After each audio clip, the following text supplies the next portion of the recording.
Bismillahirrahmanirrahim. Assalamualaikum warahmatullahi wabarakatuh. Perkenalkan, nama saya Leonita Trikartika. Di sini saya akan menjelaskan materi mengenai etika bisnis Islam.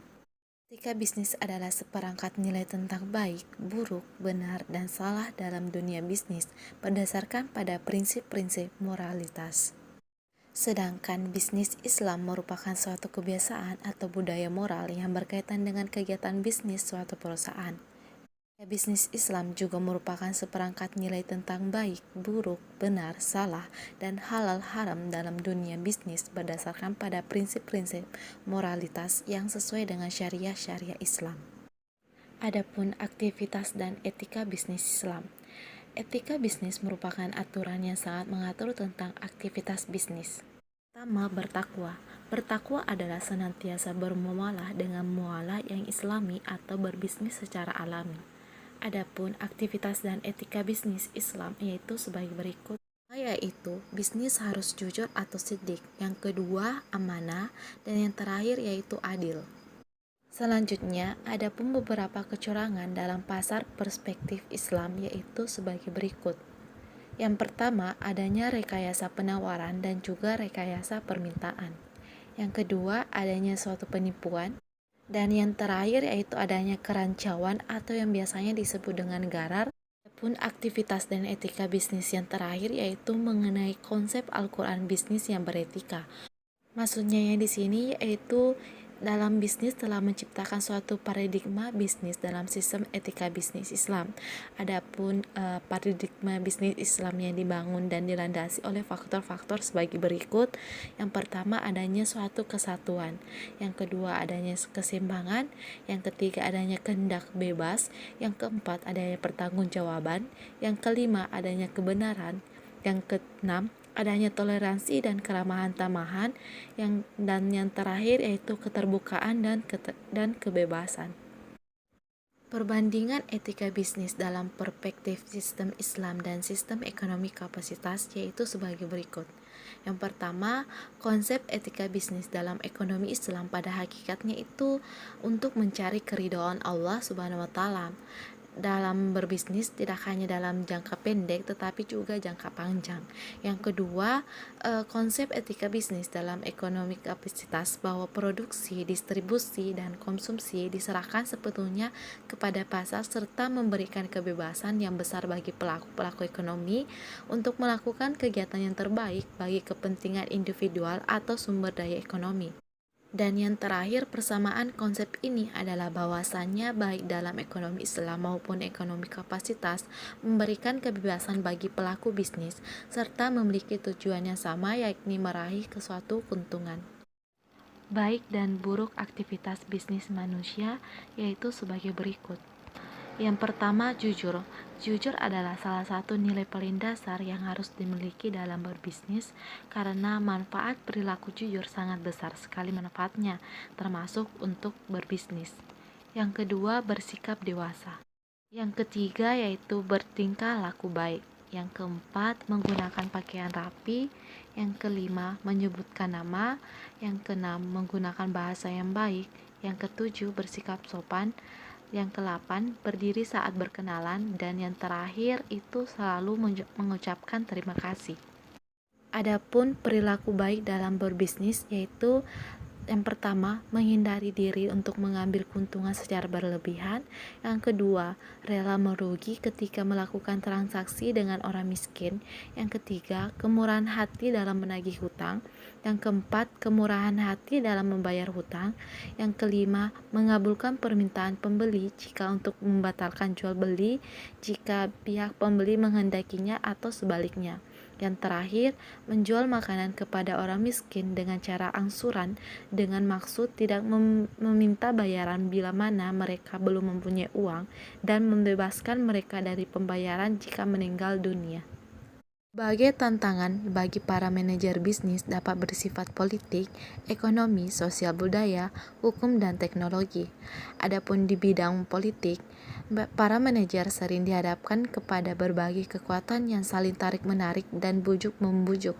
Artinya, para usahawan dan para manajer sering dirayu berupa bujukan oleh berbagai kekuatan politik yang ada di masyarakat.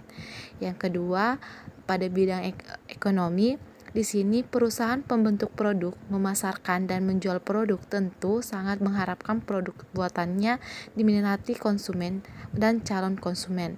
Yang ketiga, faktor sosial budaya. Di sini antaranya itu konsumerisme makin menggejala, masyarakat kalangan bawah tertatih-tatih mengikuti pola konsumsi kalangan atas. Keempat, adanya faktor hukum. Di sini, ketaatan pada hukum dalam praktik bisnis dewasa ini dirasakan sangat kurang karena perilaku etis seharusnya berperilaku berdasarkan hukum yang diposisikan di atas kepentingan pribadi. Dan terakhir, mengenai faktor teknologi.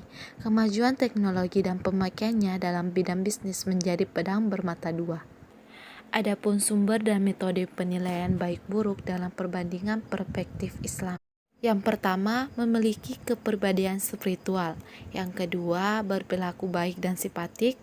Yang ketiga, berperilaku baik dalam bisnis. Yang keempat, bersikap rendah hati dan melayani atau khidmat. Yang kelima, menepati janji dan tidak curang. Yang keenam, jujur dan terpercaya atau amanah. Dan yang terakhir, tidak suka berburuk sangka atau suuzon. Prinsip etika bisnis Islam. Yang pertama, adanya kesatuan. Kesatuan yang dimaksud yaitu terefleksikan pada konsep tauhid yang memadukan keseluruhan aspek-aspek kehidupan muslim baik dalam bidang ekonomi, politik, sosial menjadi keseluruhan yang homogen serta mementingkan konsep konsistensi dan keteraturan yang menyeluruh. Yang kedua, adanya keseimbangan atau keadilan. Dalam beraktivitas di dunia kerja dan bisnis, Islam mengharuskan untuk berbuat adil tak terkecuali pada pihak yang tidak disukai. Hal ini sesuai dengan firman Allah dalam surah Al-Maidah ayat 8. Keseimbangan atau keadilan menggambarkan dimensi horizontal ajaran Islam yang berhubungan dengan keseluruhan harmoni pada alam semesta. Yang ketiga, kehendak bebas. Kebebasan merupakan bagian penting dalam nilai etika bisnis, tetapi kebebasan itu tidak merugikan kepentingan kolektif.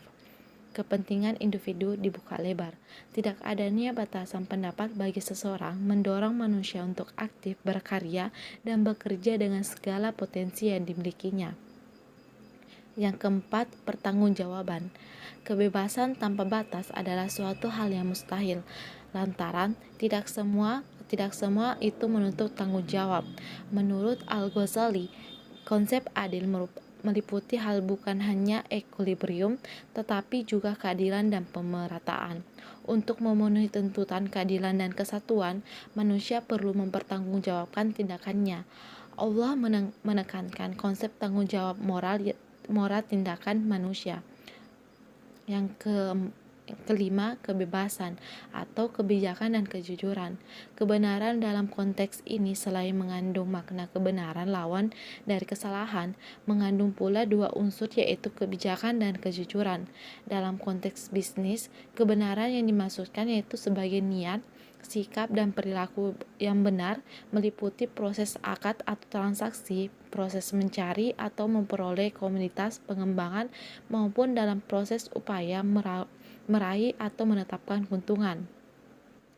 Adapun konsep dari kejujuran yaitu adalah sikap jujur dalam semua proses bisnis yang dilakukan tanpa adanya penipuan sedikit pun. Sikap ini dalam khazanah Islam dapat dimaknai sebagai amanah. Dengan prinsip kebenaran ini, maka etika bisnis Islam sangat menjaga dan berlaku preventif terhadap kemungkinan adanya kerugian salah satu pihak yang melakukan transaksi, kerjasama, atau perjanjian dalam bisnis. Orientasi bisnis dalam Islam. Yang pertama, target pertumbuhan. Jika profit materi dan profit non-materi telah diraih, perusahaan harus berupaya menjaga pertumbuhan agar selalu meningkat. Upaya peningkatan ini juga harus sesuai dengan koridor syariah, bukan menghalalkan segala cara. Serta target yang telah dicapai dengan pertumbuhan setiap tahunnya harus dijaga keberlangsungannya agar perusahaan dapat eksis dalam kurun waktu yang lama. Yang kedua, target hasil. Tujuan bisnis tidak hanya berfokus untuk mencari profit saja, profit yang setinggi-tingginya, tetapi juga harus dapat memperoleh dan memberikan benefit atau keuntungan atau manfaat non-materi kepada internal organisasi perusahaan dan eksternal lingkungan, serta terciptanya suasana persaudaraan, kepedulian sosial, dan sebagainya. Benefit yang dimasukkan di sini tidaklah semata memberikan manfaat kebendaan, tetapi juga dapat bersifat yang non-materi. Yang ketiga, target profit. Target profit di sini bahwa dalam pengambilan keuntungan yang dimana dipengaruhi oleh penentuan harga sudah diatur dalam etika bisnis Islam.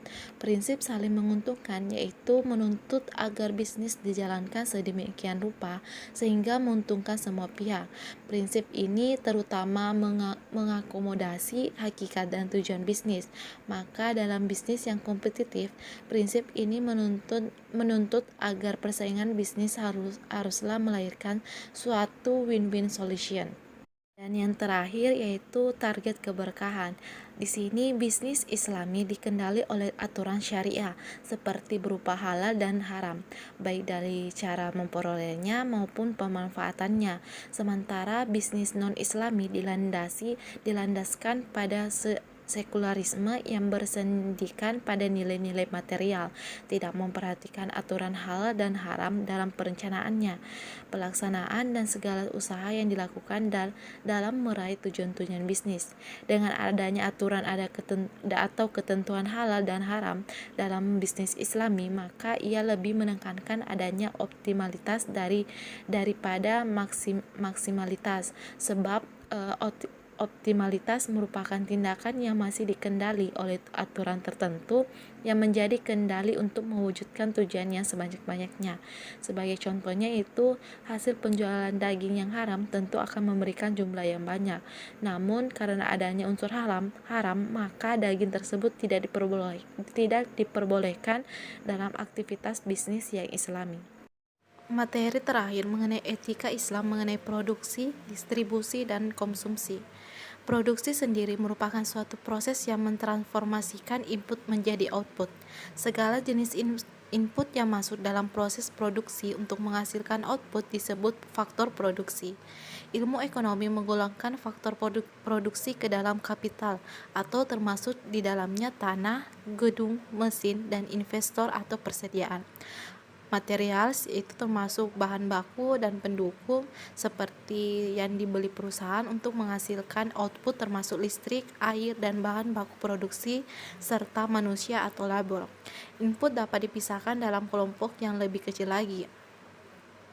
Menurut Yusuf Qaradawi, faktor produksi yang utama menurut Al-Quran adalah alam dan kerja manusia. Produksi merupakan perpaduan harmoni antara alam dengan manusia. Alam adalah kekayaan yang telah diciptakan oleh Allah untuk kepentingan manusia, ditakukannya untuk merealisasikan cita-cita dan tujuan manusia. Terdapat dua prinsip dasar yang harus dijadikan pedoman dalam penentuan harga produksi, yaitu nilai keadilan dan juga pertimbangan kelangkaan. Syariah yang didasarkan pada Al-Quran dan As-Sunnah bertujuan untuk menebar kemaslahatan bagi seluruh manusia yang terletak pada terpenuhinya kebutuhan hidup manusia. Allah telah menganugerahkan sumber-sumber daya produktif. Beberapa prinsip yang harus diperhatikan dalam proses produksi barang dan jasa tersebut adalah sebagai berikut.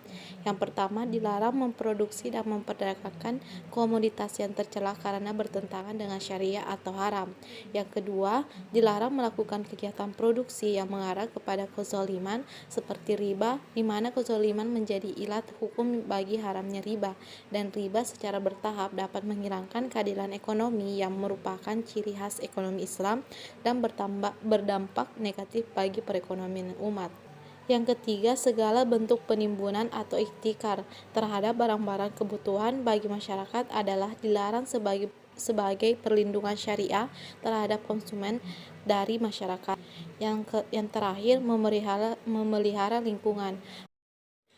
Selanjutnya, etika Islam mengenai distribusi. Mekanisme sistem distribusi ekonomi Islam dapat dibagi menjadi dua, yaitu mekanisme ekonomi dan mekanisme non-ekonomi. Adapun prinsipnya distribusi mewujudkan beberapa hal. Yang pertama, pemenuhan kebutuhan bagi semua makhluk. Yang kedua, memberikan efek positif bagi pemberi itu sendiri seperti halnya zakat. Yang ketiga, menciptakan kebaikan di antara semua orang. Yang keempat, mengurangi kesenjangan pendapatan dan kekayaan. Yang kelima, pemanfaatan lebih baik terhadap sumber daya dan aset. Yang terakhir, memberikan harapan pada orang lain melalui pemberian. Distribusi dalam ekonomi Islam didasarkan pada nilai-nilai manusiawi yang sangat mendasar dan penting, yaitu nilai kebebasan dan nilai keadilan. Pedoman Islam dalam distribusi barang dan jasa, yaitu yang pertama distribusi dalam konteks sektor rumah tangga, yang kedua distribusi dalam konteks negara, yang ketiga distribusi dalam sektor publik. Etika Islam dalam konsumsi, yaitu yang pertama tauhid atau kesatuan, yang kedua adil, yang ketiga free will atau kehendak bebas, yang keempat amanah atau pertanggungjawaban, yang kelima halal, yang terakhir sederhana. Sekian dari saya, bila ada kesalahan mohon dimaafkan. Wassalamualaikum warahmatullahi wabarakatuh.